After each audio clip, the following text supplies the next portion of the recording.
Rich, how often do you think about Rome? Every day, Grace. I think about Rome every day. All right, Rome season 1, episode 1, The Stolen Eagle is over, but here on post show recaps, we are just getting started. My name is Grace, but of course, I'm here with my co-host DM Philly. Rich, how you doing? I am so good. Am I supposed to chant leader, leader, I don't know. leader? There it is. I don't know if I'm a general, but alas, I can chant Philly if you want. Oh no, please don't. Yeah. So Please don't. I'm very excited. I'm really psyched to be here with you talking about Rome. This is going to be very fun, Grace. yes, very excited. This is I can't take credit for this. This is the brainchild of one Josh Wigler, who then wisely declined to talk about Rome every single day. But you and I are fools and decided to do it. So all month long in October, every weekday, there will be a new recap of HBO's TV show Rome. Rich. Yeah, so this is where I'm supposed to say, Wiggler, Wiggler, see me. I am DM Philly. Uh-huh. These bloody words are my gift to you. Is that Yeah, appropriate no, that's great. homage to give to the Caesar of PSR? Yeah. Yeah, that's right. So every weekday we'll be recapping. There's 22 episodes of Rome and 22 weekdays this October. So it had to happen. It's the fall of Rome, Rich.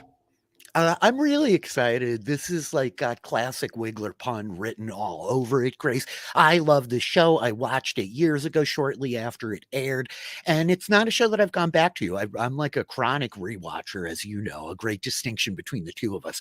And it's not something I've revisited, but it's got such a tremendous cast. I think it's really well written, and I think when you look at like historians that talk about Rome, they talk about it, especially like Roman historians talk about it as just one of the like great kind of depictions of actual Roman history in a pretty forthright way, as forthright as we can get without knowing certain things. There's a great deal of conjecture about our characters, of course, but when it comes to the actual production itself, it's really quite an achievement. And I think we get such a staggering cast. Folks who know me know that I'm like often on the fantasy beat. I am currently talking about Lindsay Duncan and Ray Stevenson separately on the Wheel of Time and Ahsoka, both shows of which are about to wrap up with their final episode in this first week of October. So I'm delighted to get to extend the duration of my affection for these folks on the airwaves, Grace. Yeah, I'm very excited. So we'll be recapping every weekday. Make sure you subscribe, postyourrecaps.com/Rome. That's very helpful as we launch this new podcast to get it into the feeds. Again, this is the fall of Rome. Rich, is a show I have not watched. Weird that I have not watched an HBO show, but alas, here I am. Is it an HBO show? I keep saying this. It is. It's an HBO BBC joint production, I believe. Got it. I think it aired originally on HBO. It's a little bit like His Dark Materials. The great Melissa Yeah. Woodward and I covered Yeah. that. And it started as like a BBC production that HBO kind of like ponied up and contributed to along the way. Okay, got it. I was just second guessing myself as I like didn't see HBO as I'm like reading through, but no, it's definitely on HBO. And this is I am a history major. I did take some classes on in university on ancient cultures, but I mostly studied Canadian social history. So my expertise may be lacking, although I can talk about history. So I am a very excited to cover the show. I really enjoyed episode 1. So this will be a bit of this is a weird one. I was going to say it's a spoiler-free recap, except this is history. So if you don't want to be, we might actually spoil some stuff because I know I'm going to be doing some digging and searching along as I'm doing it. And if I'm going to bring up those facts, so it's like, we'll try not to spoil like things that are, character heavy on the show. I can't because I haven't seen it. Sure. But alas, there might be things that'll be like, I don't know if you know this, but Caesar dies in a pretty epic fashion. Yeah, indeed he does. There's a couple of players here in the ensemble like Mark Anthony that we know a little bit about the history of.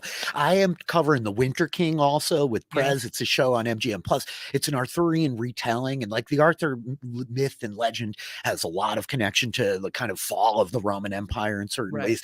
So I've been doing this like extraneous kind of deep dive on the collapse of the Roman Empire and unironically thinking about the Roman Empire every day before this project even came up, Grace. So in that way, like I'm not looking to spoil any plot points. And quite frankly, guys, it's been a long time. I've read a lot, watched a lot, listened to a lot since then. So there's a lot that's going to be a surprise for me to re-encounter. And I'm kind of excited about that. I think it's going to be fun. Yeah, it should be fun. All right, so today we're going to chat about season 1, episode 1. The show is 2 seasons long. First season is 12 episodes. Season 2 is 10, giving us a delightful 22 episodes. But today we are talking about The Stolen Eagle, which I actually think is a pretty good premiere, Rich, in terms of how it sets up what this show is going to be about. As I like to say, let the show tell us what it is. I feel like it does a pretty good job in episode 1, but let me give the quick plot recap. Julius Caesar has pretty much finished defeating the Gauls and has earned the love of the Romans. Meanwhile, his cohort Pompey, as I've learned, it's not Pompey, it's Pompey Magnus, has begun to see that Caesar getting all the love and glory despite being away in Gaul for 8 years. Meanwhile, Atia of Julii puts several plans in motion to secure her family's power. She sends her son Octavian to Gaul to deliver Caesar a gift horse while offering her daughter to the recently widowed Pompey. Her plans go awry when Octavian is kidnapped by bandits and Pompey declines the betrothal.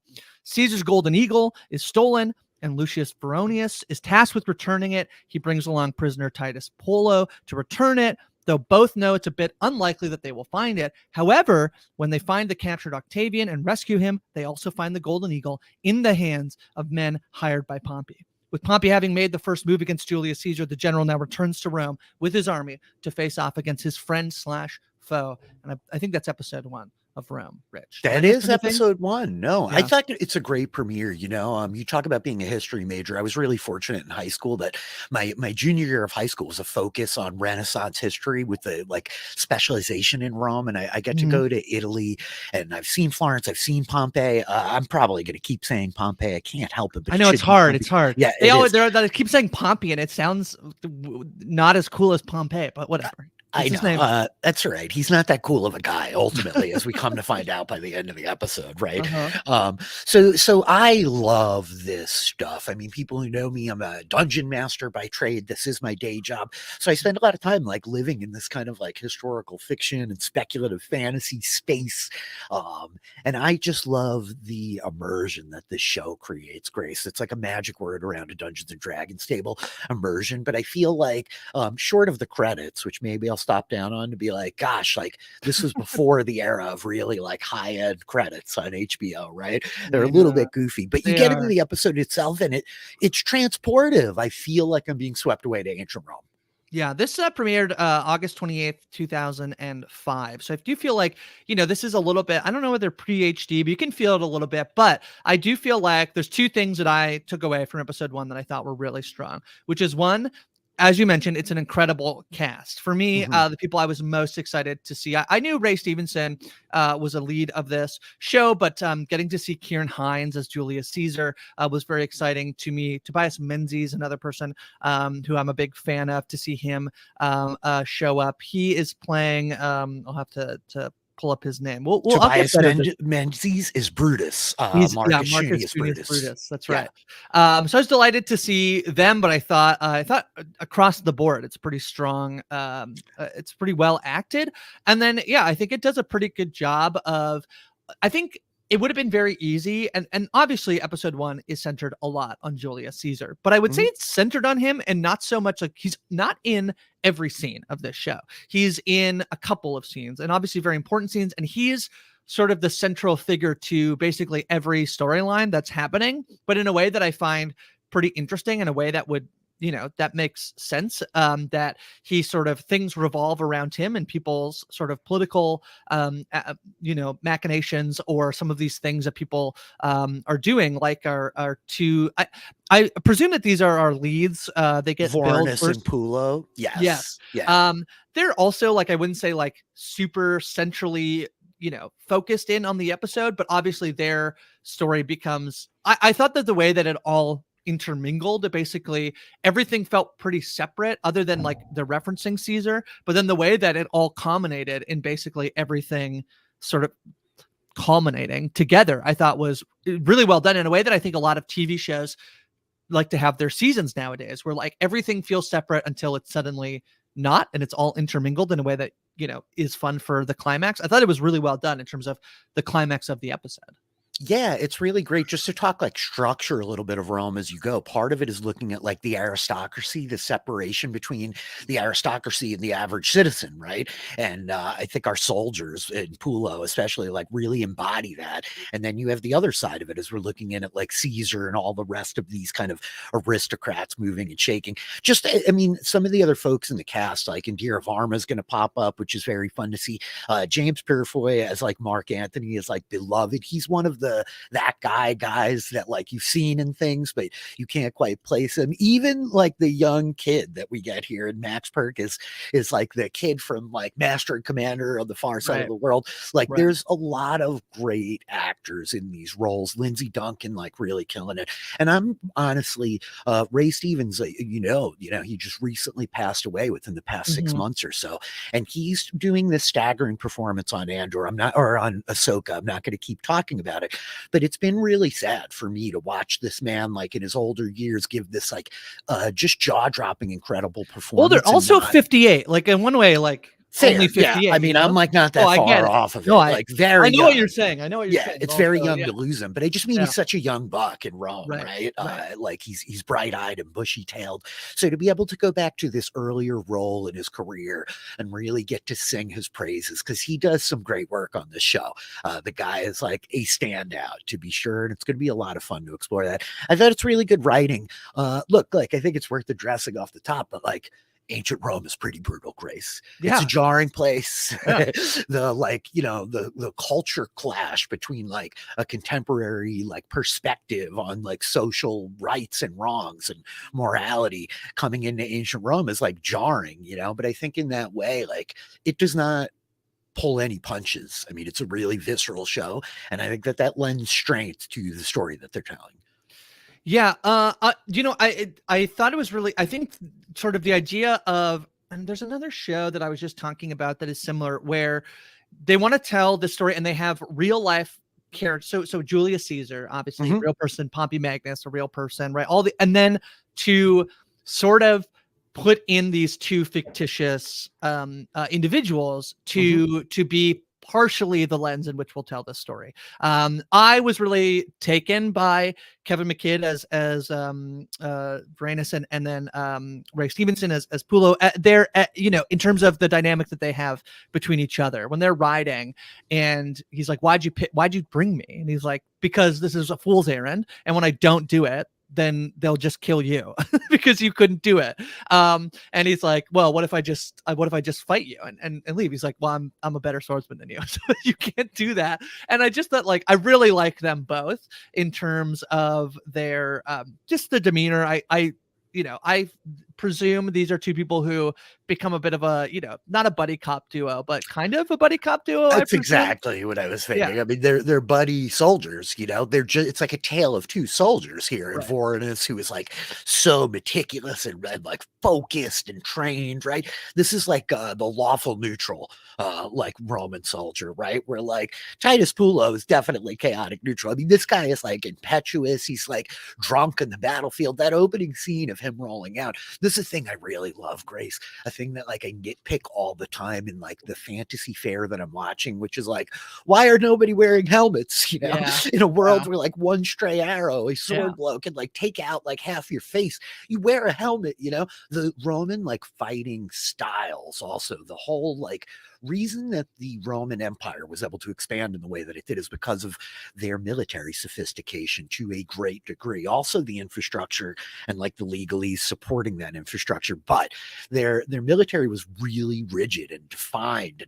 And the further kind of along we go in human history, the more we sort of understand what we think was going on then. So to see them like fighting in these rotations, they would like circle dudes in and dudes out. But I'm with you. This dynamic between the two of them, of this like Felix and Oscar of the Roman Legion, is very, very fun. And it makes for like just electric comedy and bits to pretty harrowing backdrop right off the bat. Yeah. So I know a little bit in terms of, Julius, it's when we start, Rome is a republic, democracy. Great. Cool. We're going to elect our representatives. Believe Caesar's not going to try to maintain that. It will quickly become an empire, the Roman Empire. And I think it's, this question of why are men. So if you're not familiar, I guess I should stop down and why We like should stop. it's not just that the pun is that we're watching Rome This Fall and it's the fall of Rome. The other piece that it's very timely is there was I believe it started on TikTok where women would ask their boyfriends how much you think about the Roman Empire, and then would be surprised when they'd say, you know, a couple times a day, maybe 4 times a week, like more than these women were expecting their partners to say that they think about the Roman Empire. And it became It's funny a real because, insight to the male psyche, Grace. yeah. Yeah. And then you have all these women being like, what, wait, what, why? And I don't Yeah. think this is a thing. Like I asked my dad and my brother, and they were like, literally never. So this is, you know, although we're Canadian, so maybe I don't know if there's some distinction there, but alas, this is like the other piece is that there's been this meme about like how much you think about the Roman Empire. That's the bit up at the top of the episode. But when some of these videos where you watch where they're like, okay, but why? I believe when I first asked you this, Rich, and you were unaware of the meme, you said, yeah, I'm thinking about it because I'm thinking about like potentially the fall of capitalism, like in late stage capitalism potentially. And like, is that similar to like the fall of the Roman Empire? I think some people think about it in terms of like, yeah, how could it have gotten that big and then collapsed? I think some people think about it is a time of great innovation. There is a lot of that, like, you know, aqueducts and, you know, all the things that they I mean, even like it's like got all these foundations that it sets that remain the foundations of our like modus operandi of government in the 21st century. It's kind of wild. Yeah. So yeah, and then I think that it's very fun then to like as we're going along, not just to watch the show and recap a very good show that's fun, there's the pun is great, etc., but also maybe for us to gather some insight into like what is the legacy of Rome, at least through the context of a singular television show that lasted 2 seasons.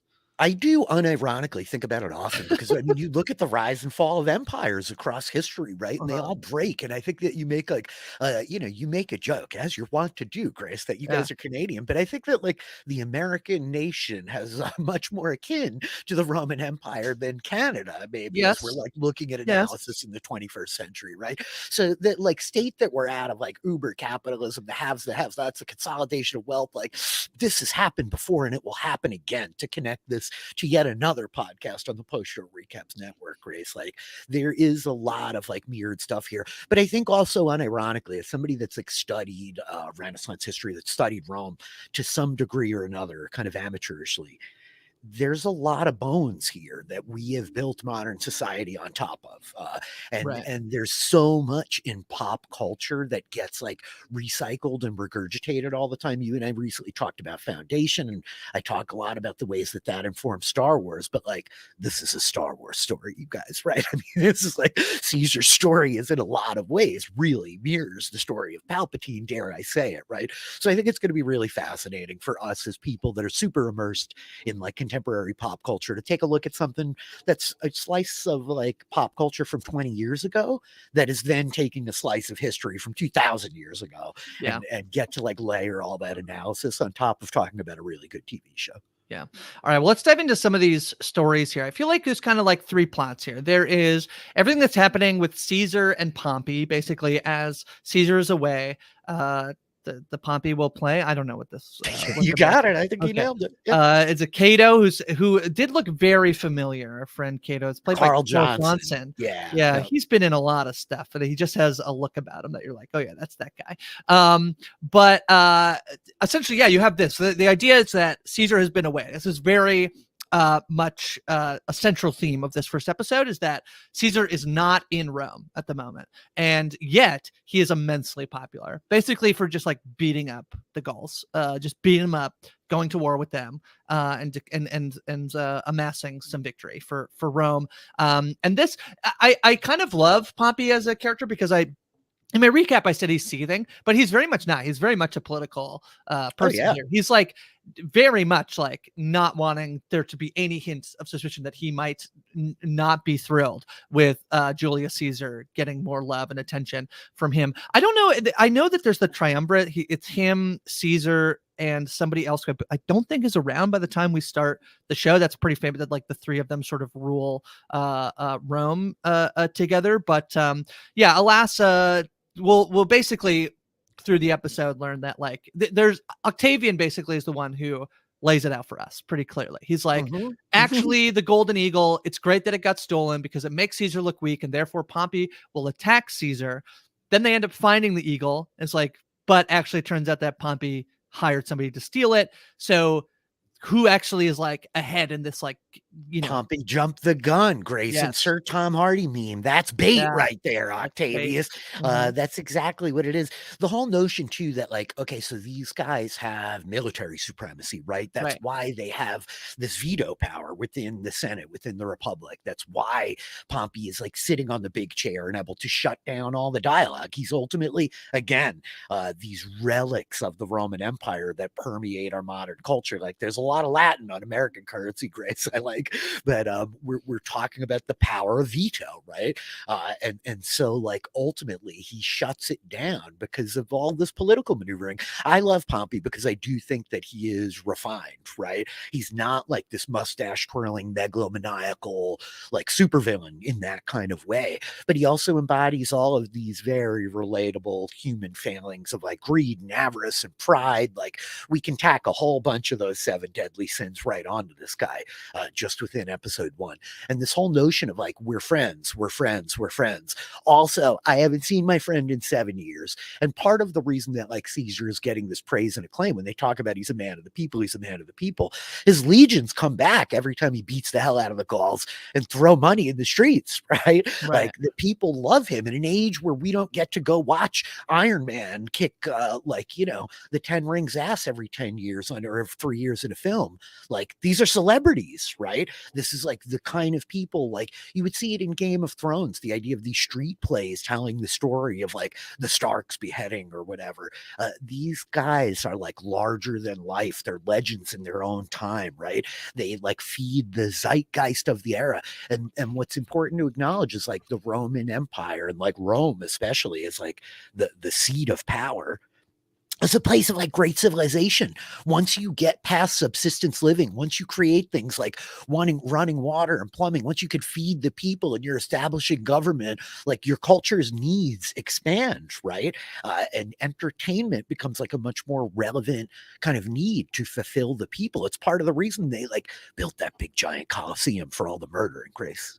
They do a little bit of murdering. Yeah, just Um, I want to. So the okay. So the first triumvirate is this is a thing where I'm trying to figure out. And this is where like we'll need if you're have fully studied Rome or you're like a big oh yeah. we'll need Please your help message us. because Yeah. I feel like at the moment I think it does. And there's this thing, right? Is it from Rome to like when you go to war, basically like a military leader becomes like they get this is what you're talking about, the veto. And essentially we're going to lead into basically Caesar's civil war and him becoming the ruler. But during the Republic, I know the triumvirate is a thing. I think that the one that I'm seeing is like Pompeius, Gnaeus Pompeius Magnus, Julius Caesar, and then Marcus Crassus is the Crassus, yeah, third guy, right? Yeah. yeah. They get elected into these positions, right? I believe this is, people double check me if I'm wrong, but yeah, they have such great military command, and they are at war, and that's why they get to do it. But yeah, Pompey makes a bit of a mistake here, hiring folks to steal the golden eagle. I just love Octavian. Maybe one of my highlights of the episode is him just like he seems like he's going to be a little bit of a brat. I mean, I think the first time we meet him, he Oh, for sure. he He's slaps a slave, I believe. And then but then yeah, when he's just like going on the expose of like this is why everything you're doing is actually very very silly. Although I guess do you think does he know that the golden eagle was that they have it, these bandits who have it? He would have That's a went and really got it, good right? question. I would think no, because then Yeah, he would like be much more haughty and pretentious yeah, about like, it's right here, you yeah, idiots. that's fair. No, He's such like a snide little jerk, but he's right. And I love it. I love this thing of like, even the worst person you know is right twice a day, right? As he's yeah, giving like Pulos and Pulo and Varenus like this history lesson, this lesson in like civics. Even his mother being like, don't talk to me about politics. Like, I'm yeah, so bored, please. But it's clear like this is this kid's thing, you know, and that he's yeah. smart. He is like a little bit of a prodigy in that way. He's taken really like well to it, but he's like a pretentious aristocrat who does think it's okay to like slap the slaves and demand to these like legionnaires, like, free me, I'm a Roman citizen, you know. It's like A really noble. Yeah, fantastic. Exactly. yeah, I just love the characterization, right? The idea that like he can be, I think so often in like in depictions of characters that we meet in like modern media, everybody's got to be likable, you know? And Yeah. Octavius isn't necessarily likable, but he's really valuable and he's like important to us as viewers communicating these things. So I love that whole beat as well. And like him elucidating for the viewers, like this is really what's going on. It's a great narrative technique. I think it works. Well, this is the moment where I'm like, oh, it's all like everything is together. Obviously, the stuff with his mom, and to explain, his aunt is married to Julius Caesar, so that is how he's connected to Julius Caesar. And his mom is trying to basically sort of secure some power. This delivering this a literal gift horse. Caesar, don't look it in the mouth. That's what Octavian is sent to go and do, ultimately kidnap. When he's explaining this whole piece about because like, yeah, the eagle being stolen, I was like, oh no, that's not great. But the way it is actually Pompey and Caesar playing with each other to figure out who's going to be able to make the first move was really fascinating, I thought. What I also love that's like a kind of understated part of this whole gambit that Caesar is playing, right? This is a whole like big political like shell game where he's trying to bait Pompey into the attack. Is that once again Tobias Menzies like just playing the absolute knucklehead of this ensemble of like real badass noblemen, Grace, as like Brutus is going to show up, and it seems like Caesar makes this mistake and like confiding in him, like, actually, Brutus, they stole my golden eagle, but don't tell anybody.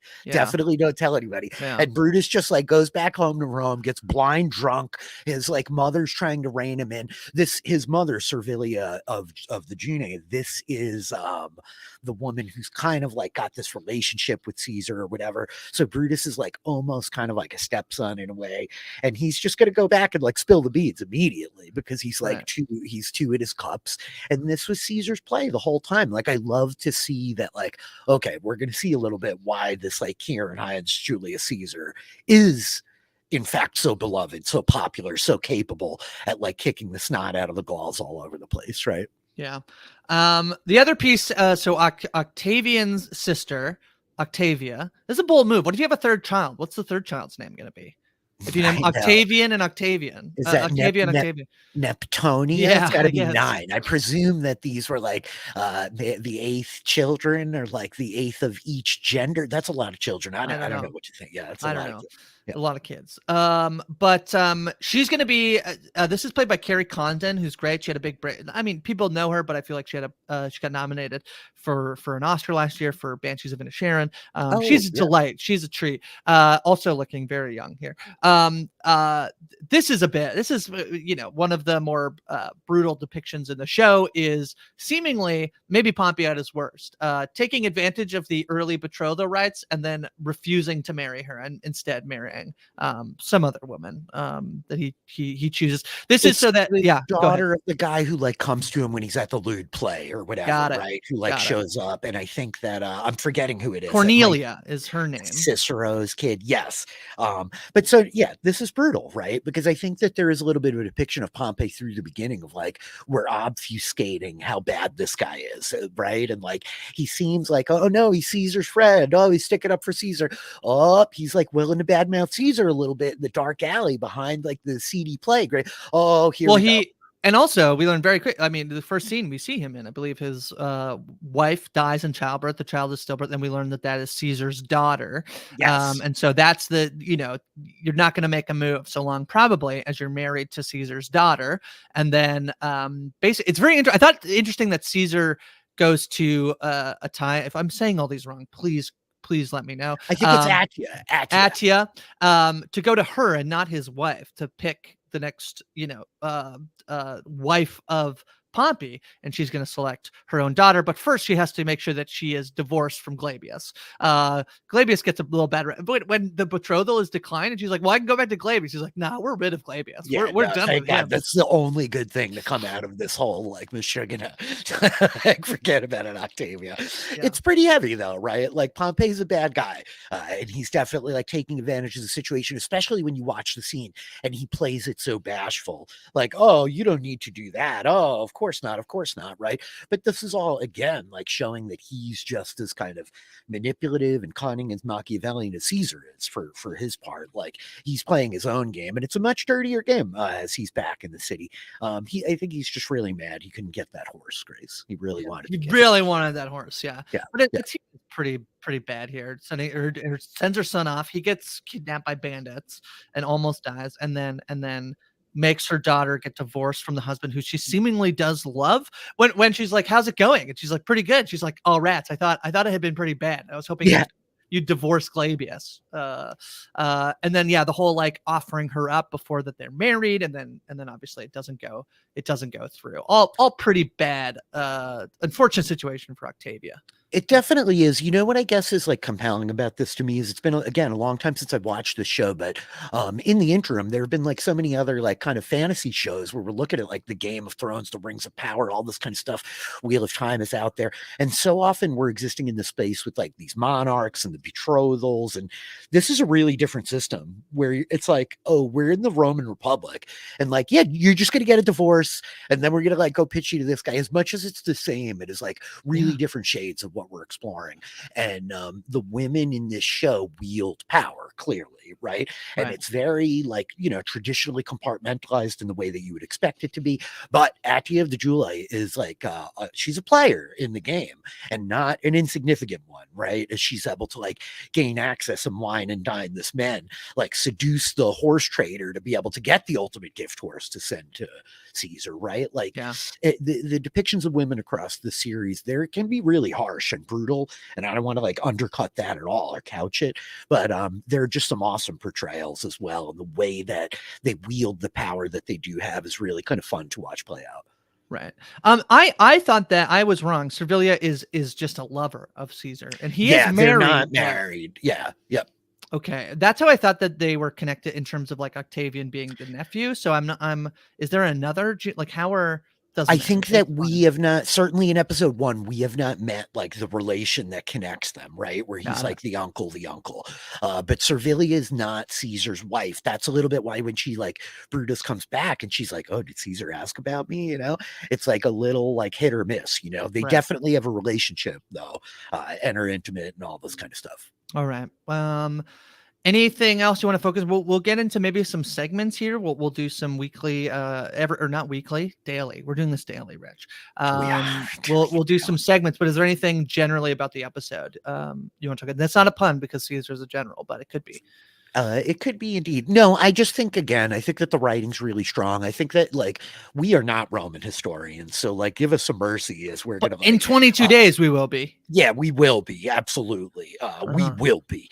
But I think that when you start reading Roman historians talking about this show, they just gush so like prolifically about how much care and attention to detail was taken in the set designs, in all of like the costuming and a lot of the production elements and like the kind of backdrop of this place. I know like notoriously for a long time, there was a big like 5-acre set that they used to film a lot of this Roman stuff that was like one of like the largest like contiguous standing sets for like any kind of Hollywood production for many, many years. So it's really interesting. Like all the pieces that came together to make the show, I think make it like greater than the sum of its parts. Yeah. If you are, as I said, a Roman historian, hit us up in our DMs or on Discord or whatever. Help us become better. All right. I think that this is one typically on some shows, Rich, we'll do like an MVP vote. We'll give MVP and LVP votes. I think that this time we should head to the Coliseum. I think you pick a representative that you want to fight in the Coliseum. I'll pick someone. And by the end of it, we'll have our gladiator winner of the episode. This can be, I feel like, whatever, qualification you want to put on entering someone into the Coliseum. Did they have the best episode? They have a savvy move, whatever it is. But we'll pit our two people against each other. Do you have someone you want to put in the Coliseum?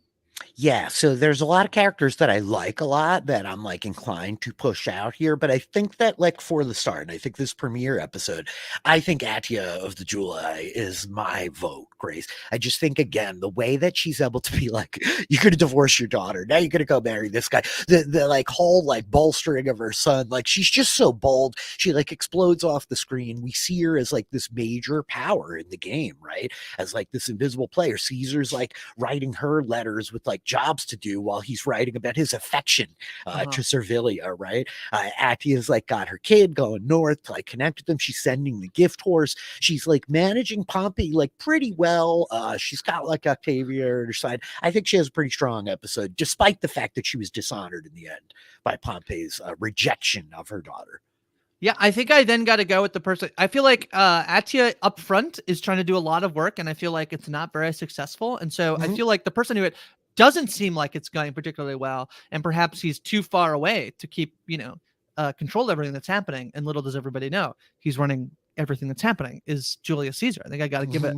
I think I got to put Julius Caesar in episode 1. The whole thing is that like by the end of the episode, it's like, oh, he actually wanted the golden eagle to be stolen. Very smart to think that Pompey would hire people to do it. He somehow sort of, I mean, he lucks into, I think, them finding the golden eagle, but alas, yeah, it's really lucky. It's really like quite fortunate that these guys happen to find both his nephew and the golden eagle. There's a 5-minute scene of they're like, this is going to be an impossible task. We'll never find it. We're never going to find the eagle. We're probably both dead. Oh, the eagle. You know what I find funny is that like Pompey sends the like assassin up there. I'm gonna have you take care of 2 birds with 1 stone. And what ultimately happens is these guys get 2 birds with 1 stone of like finding the nephew and getting the eagle. That's true. Yeah. I would like to ask Roman historians why this is this pre-Avatar? Yeah, this is pre-Avatar. Why the Avatar blue people? Why'd they do that? I could tell you that because there were like all these pigments. This is like a thing that was used by a lot of the like the pagans back in the day, right? It's the thing you see in Braveheart when you go back and watch Braveheart, Mel Gibson with the like blue. This is called woad paint, and the woad paint is a thing that gets used by a lot of like Saxons in like the Celtic Isles, northern Britain, the Brittonic tribes to like paint themselves to become more like menacing and human, frightening. It is used in a lot of like kind of ritual kind of things like this. But also at the time, Grace, Blue Man Group was popping off. And I say that as somebody that went to a Blue Man Group show and was invited on the show on the stage to participate. Is that real? Yeah, that's real. Oh my God, that's real. That's Grace. is there footage of that? No, but that would be really cool if anybody has the footage of that. Maybe somewhere. All right, so we're pitting Atia of the Julii against Julius Caesar in the Colosseum. Rich, you can try to convince me. I feel like all of her plans go awry. The horse doesn't get delivered to Julius Caesar. The betrothal doesn't happen. Octavian is kidnapped and almost dead. He does find the golden eagle basically, but that's like that's like a, at best he's batting 3, which actually is a good batting average, but I feel like here it's not. I don't know anything about batting averages, so you could totally manipulate blindside me. 1 out of 3 is actually a good batting average, but he does get the horse back because like the king of the Saxons there is like riding on the horse when they get Octavia back, so it's actually 3 birds. Okay, all right. They get the horse. Octavio doesn't die. He actually gets a good life experience. Octavian gets to get like kidnapped. Now he knows life as a prisoner. Maybe he's like humbled a little bit. This is probably good for a Roman noble to like live through that. That being said, Grace, Prez and I do this thing, the Duel of Scenes on the Wheel of Time book club, where we nominate scenes and then we decide which are the best. And ultimately, like we've trapped ourselves in this like 2-person triumvirate. Yeah, we don't have our 3rd person. So I'm just going to abscond. I think that I do have to give it to Julius Caesar. I think Caesar is like a pretty big standout this episode, even though like he doesn't dominate the screen time of the episode in a way that I think Atia does. I'd be wondering about that comparison. He's very capable and he sells us everything we need to know about him by the end of it. Like this guy doesn't have any misses. When we think he misses, he's actually hitting. Am I being results oriented? Because if I watch the show without any context of Rome, would I like necessarily be like, that was a really good move by Julius Caesar? I bet he becomes the emperor of Rome. No, but I know he becomes the emperor of Rome. So I think it's like pretty good move. I think it's a good move. I think it's very fair of us to start with Julius Caesar. I think just again to the casting, Kieran Hines does this like muted nobility. He's Yeah. got this like, I want to listen to this. What he's saying sounds really important energy, but he also seems a little relatable, right? Like Yeah. he's not as like highfalutin as a lot of other like pretentious would-be emperors sound when they first appear. So I think Caesar is a fair pull. All right, then we can highlight either a scene you really loved or like a piece of dialogue you really liked, Rich. We'll do this each week. Is there anything in particular you want to note or highlight?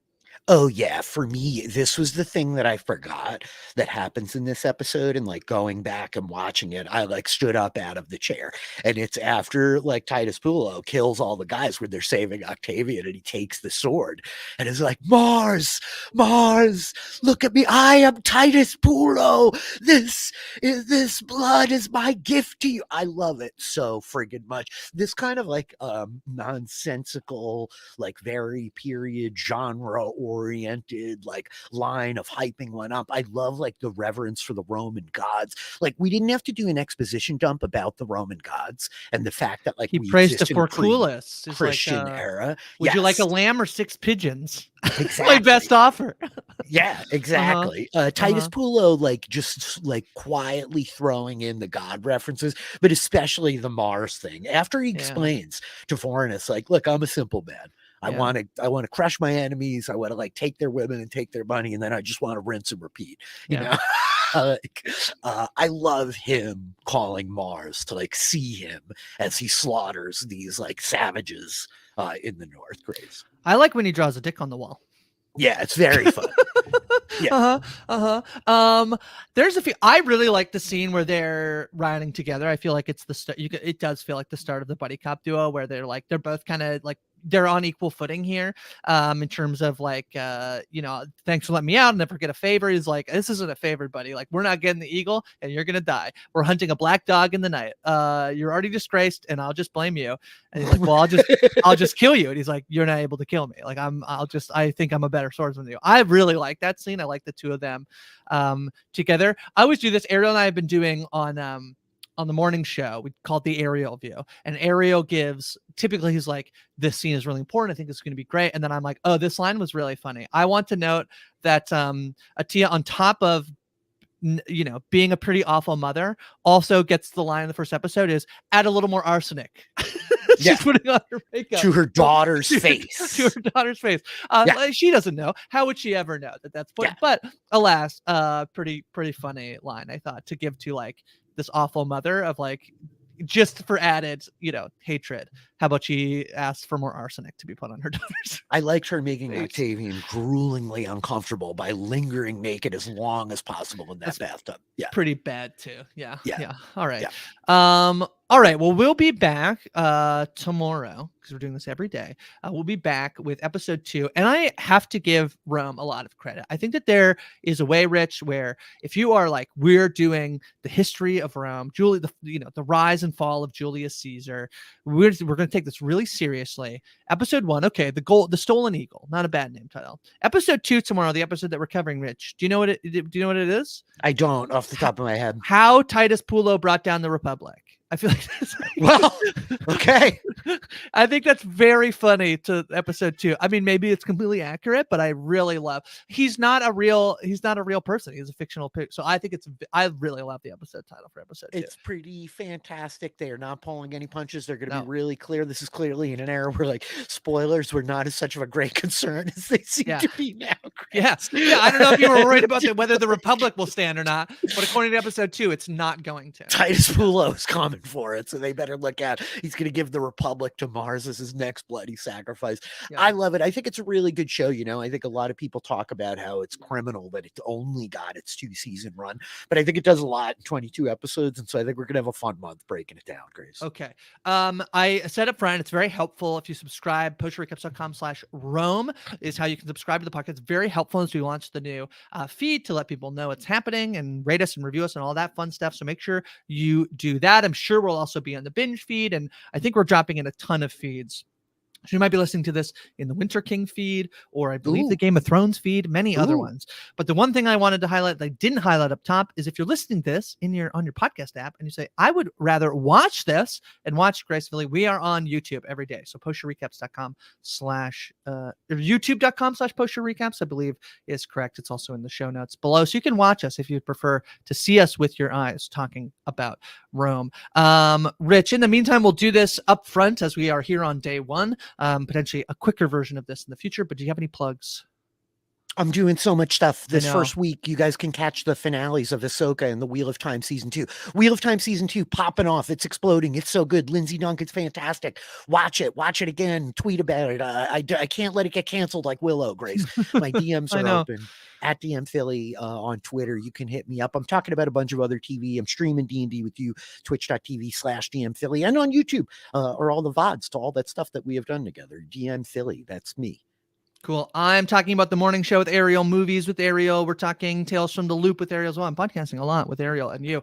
Our flag means death is returning soon. And Justin and I are launching a new show called Full Spoiler Recaps. There's a trailer out. Basically, we're watching a new season of TV that is aired, either binged or has finished airing recently. And then we're recapping it with some guests along the way. So that's that. I'm on socials at Hi From Grace or at Go For Grace.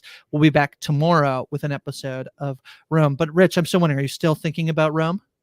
Every day, all the time.